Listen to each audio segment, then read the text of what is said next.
Uh, Hi guys, here I myself Shivkumar Yadav, and today we are going to learn and solve some PYQ UPSC Math optional. Okay, तो चलिए शुरू करते हैं बिना किसी बकचोदी के. Okay, so this is the first question of 8 marks that should be asked in 2017 PYQ. Okay.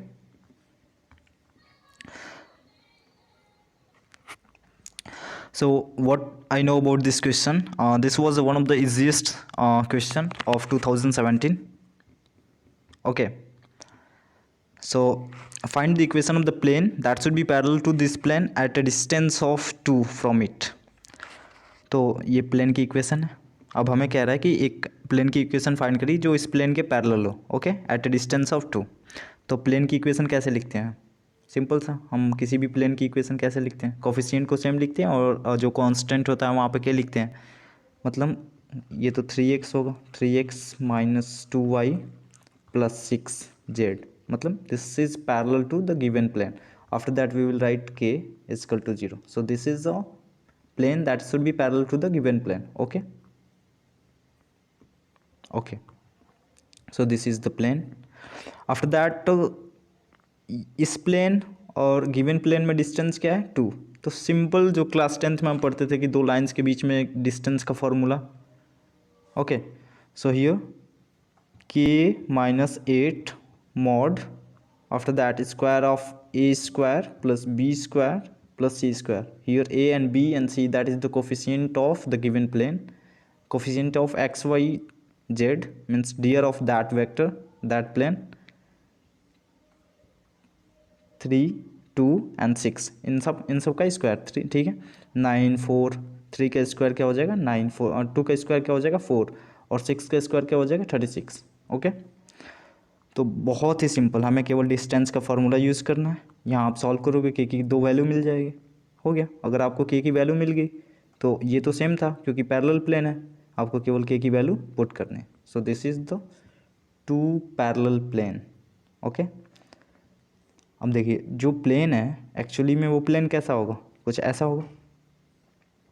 इससे 2 डिस्टेंस पे एक नीचे प्लेन हो सकता है जो इसके पैरेलल हो, एक ऊपर हो सकता है. 2 डिस्टेंस में तो ऊपर ही होगा ना, इसीलिए यहाँ पे के की वैल्यू कितनी आई है? 2 आई है.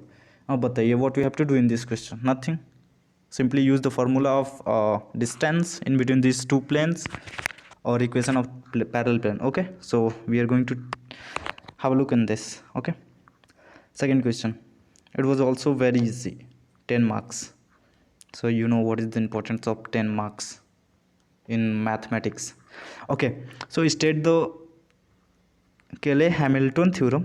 अच्छा, CHT, जिसको हम प्यार से CHT बोलते हैं. कुछ नहीं, CHT इक्वेशन क्या होता है? कुछ भी नहीं. अगर कोई भी स्क्वायर मैट्रिक्स है तो वो अपने कैरेक्टरिस्टिक इक्वेशन को सेटिस्फाई करती है. क्या होता है? Every square matrix which satisfy its characteristic equation. अच्छा, कैरेक्टरिस्टिक इक्वेशन क्या होती है?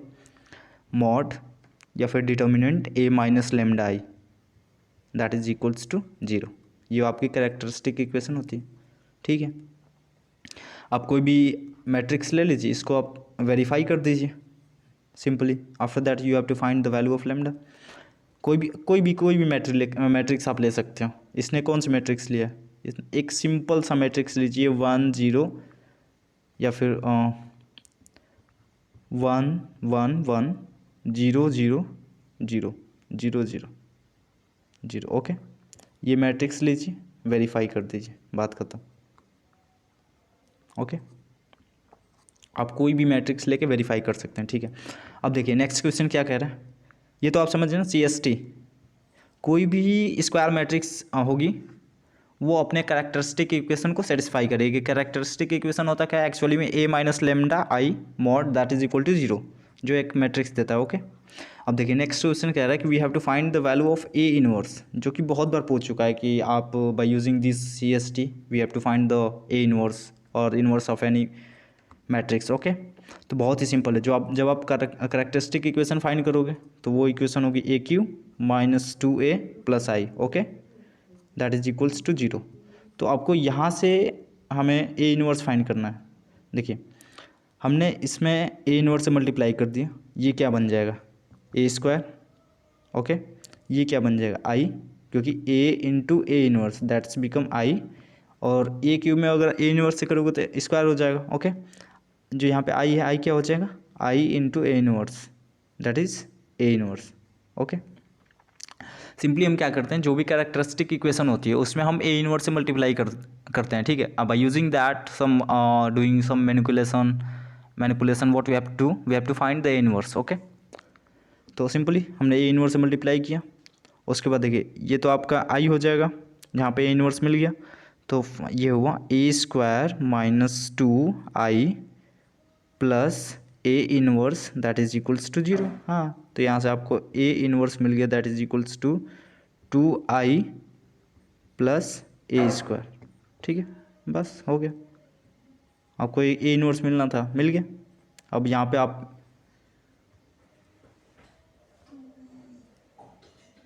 वैल्यू पुट कर दीजिए ए स्क्वायर का फिर 2i का।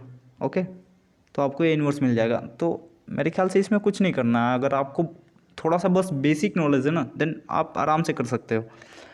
आपको ये इक्वेशन का वो पता होना चाहिए, स्टेटमेंट पता होना चाहिए, कैरेक्टरिस्टिक इक्वेशन क्या होती है वो पता होना चाहिए, और उस इक्वेशन से हम कैसे ए इनवर्स फाइंड करते हैं, by multiplying the A inverse by doing some manipulation. Okay, manipulation जो हम करते हैं। और पिछले वाले इक्वेशन में क्या था, डिस्टेंस है, पैरेलल प्लेन है, so it was very easy. Okay, so this is all about, thank you.